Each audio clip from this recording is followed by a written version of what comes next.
नमस्कार। आकाशवाणी से विश्व दर्पण के साथ मैं निखिल कुमार।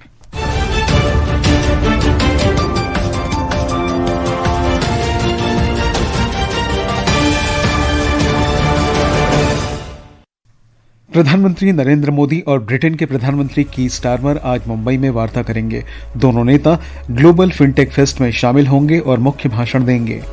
रक्षा मंत्री राजनाथ सिंह की ऑस्ट्रेलिया यात्रा के दौरान भारत और ऑस्ट्रेलिया ने महत्वपूर्ण रक्षा समझौतों पर हस्ताक्षर किए। आईएमएफ की प्रबंध निदेशक क्रिस्टालिना जॉर्जिवा ने कहा, भारत वैश्विक विकास इंजन के रूप में उभर रहा है। इजरायल और हमास गजा में युद्ध रोकने तथा बंधकों को रिहा करने पर शांति योजना के पहले चरण पर सहमत हुए। और आईसीसी महिला एक दिवसीय क्रिकेट विश्व कप में आज दोपहर भारत का सामना दक्षिण अफ्रीका से होगा। अब समाचार विस्तार से। प्रधानमंत्री नरेंद्र मोदी और ब्रिटेन के प्रधानमंत्री की स्टारमर के बीच आज मुंबई में वार्ता होगी। वे कल 2 दिन की भारत यात्रा पर मुंबई पहुंचे। श्री स्टारमर के साथ ब्रिटेन से एक बड़ा व्यापार प्रतिनिधिमंडल भी आया है। हमारे संवाददाता ने बताया कि वार्ता के दौरान दोनों प्रधानमंत्रियों के द्वारा विजन 2035 के अनुरूप भारत ब्रिटेन व्यापक रणनीतिक साझेदारी के विभिन्न पहलुओं पर चर्चा होगी। प्रधानमंत्री नरेंद्र मोदी आज सुबह मुंबई के राजभवन में ब्रिटेन के प्रधानमंत्री सर कीर स्टारमर की मेजबानी करेंगे। प्रधानमंत्री नरेंद्र मोदी और प्रधानमंत्री सर कीर स्टारमर विजन 2035 के अनुरूप भारत ब्रिटेन व्यापक राजनीतिक साझेदारी के विभिन्न पहलुओं में प्रगति की समीक्षा करेंगे। दोनों प्रधानमंत्री संयुक्त प्रेस बयान जारी करेंगे और मीडिया को संबोधित करेंगे। दोनों देशों के प्रधानमंत्री जियो वर्ल्ड सेंटर में सीईओ फोरम में भाग लेंगे। भारत यूके व्यापक आर्थिक और व्यापार समझौते से उत्पन्न व्यापार और उद्योग के अवसरों पर चर्चा करेंगे। इसके बाद प्रधानमंत्री मोदी और प्रधानमंत्री स्टारमर जियो वर्ल्ड सेंटर में ग्लोबल फिनटेक फेस्ट के 6ठे संस्करण में भाग लेंगे और मुख्य भाषण देंगे। प्रार्थना, आकाशवाणी समाचार, मुंबई। वाणिज्य और उद्योग मंत्री पीयूष गोयल तथा ब्रिटेन के व्यवसाय और व्यापार मंत्री पीटर काइल ने मुंबई में भारत ब्रिटेन व्यापार और निवेश साझेदारी की नई रूपरेखा तैयार करने की द्विपक्षीय बैठक की। दोनों नेताओं ने भारत ब्रिटेन व्यापक आर्थिक और व्यापार समझौते के कार्यान्वयन निगरानी के लिए संयुक्त आर्थिक तथा व्यापार समिति पुनर्गठित करने पर सहमति व्यक्त की।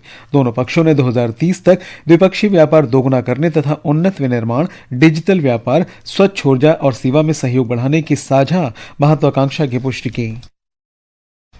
भारत और ऑस्ट्रेलिया ने महत्वपूर्ण रक्षा समझौतों पर हस्ताक्षर किए हैं। ये समझौते रक्षा मंत्री राजनाथ सिंह की ऑस्ट्रेलिया यात्रा के दौरान किए गए। रक्षा मंत्री राजनाथ सिंह और ऑस्ट्रेलिया के उप प्रधानमंत्री तथा रक्षा मंत्री रिचर्ड मार्लेस की उपस्थिति में इन प्रमुख रक्षा समझौतों पर हस्ताक्षर किए गए। श्री सिंह ने कैनबरा में रिचर्ड मार्लेस से मुलाकात भी की। दोनों नेताओं ने रक्षा सहयोग, साइबर रक्षा, समुद्री सुरक्षा और क्षेत्रीय चुनौतियों सहित भारत ऑस्ट्रेलिया रक्षा सहयोग के पूर्ण आयाम की समीक्षा की। उन्होंने भारत की व्यापक रणनीतिक साझेदारी के महत्व की पुष्टि भी की।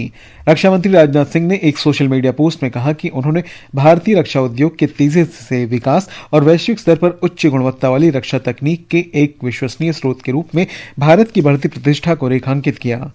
श्री सिंह ने सीमा पार आतंकवाद और साझा क्षेत्रीय स्थिरता पर ऑस्ट्रेलिया के दृढ़ समर्थन के लिए भी धन्यवाद दिया। ऑस्ट्रेलिया के रक्षा मंत्री रिचर्ड मार्लेस ने कहा कि भारत के साथ नया रक्षा समझौता दोनों देशों के सशस्त्र बलों के बीच परिचालन साझेदारी को मजबूत करने की दिशा में एक महत्वपूर्ण कदम है। Well, I think the significance of today is that what we are seeing in terms of a deep trust and a strategic alignment is now being expressed in a much deeper operational level of engagement between our two defence forces. The agreement that we've signed in terms of staff talks between our operational commands is hugely significant. I mean, this will really see a much closer operational engagement between our two defence forces, and we're very excited about that. रक्षा मंत्री राजनाथ सिंह ने Australia के प्रधानमंत्री माननीय Anthony Albanese के साथ भी बैठक की। एक सोशल मीडिया पोस्ट में उन्होंने विश्वास व्यक्त किया कि भारत ऑस्ट्रेलिया द्विपक्षीय संबंध और अधिक गहरे तथा मजबूत होंगे। लोकसभा अध्यक्ष ओम बिरला के नेतृत्व में एक भारतीय संसदीय प्रतिनिधिमंडल ने बारबाडोस के ब्रिजटाउन में 68वें राष्ट्रमंडल संसदीय सम्मेलन के उद्घाटन समारोह में भाग लिया। 5 अक्टूबर को शुरू हुआ यह सम्मेलन 12 अक्टूबर तक चलेगा। श्री बिरला राष्ट्रमंडल एक वैश्विक साझेदार विषय पर सभा को संबोधित करेंगे। अंतर्राष्ट्रीय मुद्रा कोष IMF की प्रबंध निदेशक क्रिस्टालिना जॉर्जिवा ने वैश्विक आर्थिक विकास को गति देने में भारत की भूमिका की सराहना की है। उन्होंने कहा कि पिछले कुछ वर्षों में वैश्विक विकास के तरीकों में बदलाव आया है, विशेषकर चीन की विकास दर में लगातार गिरावट दर्ज की जा रही है। वहीं भारत एक प्रमुख विकास इंजन के रूप में विकसित हो रहा है। उनकी टिप्पणी अगले सप्ताह वॉशिंगटन में होने वाली विश्व बैंक और IMF की वार्षिक बैठक से पहले आई है, जहां वित्त मंत्री और केंद्रीय बैंक के गवर्नर शामिल होंगे। विश्व दर्पण समाचार आकाशवाणी से प्रसारित किए जा रहे हैं। ताज़ा समाचार जानने के लिए आप हमारे social media handle X@AIR News Hindi को फॉलो कर सकते हैं। विश्व दर्पण में आपका फिर स्वागत है। अमेरिकी राष्ट्रपति डोनाल्ड ट्रंप ने घोषणा की है कि इजरायल और हमास गाजा में पिछले 2 साल से चल रही लड़ाई रोकने तथा बंधकों को रिहा करने पर सहमत हो गए हैं। एक रिपोर्ट। ये सहमति अमेरिका की मध्यस्थता वाली शांति योजना के अंतर्गत हुई है। श्री ट्रंप ने ये घोषणा मिस्र के शर्म अल शेख में एक लंबी बातचीत के बाद की। समझौते के पहले चरण में हमास द्वारा बनाए गए सभी बंधकों को रिहा करना और इसके बदले में कई फिलिस्तीनी कैदियों को भी रिहा करना शामिल है तथा इसमें गाजा से शामिल इजरायल की चरणबद्ध वापसी भी शामिल है। गाजा शांति समझौते के शुरुआती चरण की पुष्टि इजरायली अधिकारियों, हमास और मध्यस्थ कतर ने की है। इजरायली प्रधानमंत्री बेंजामिन नेतन्याहू ने इस घोषणा का स्वागत किया और इसे इजराइल के लिए एक महान दिन बताया। विश्व दर्पण के लिए शक्ति सिंह।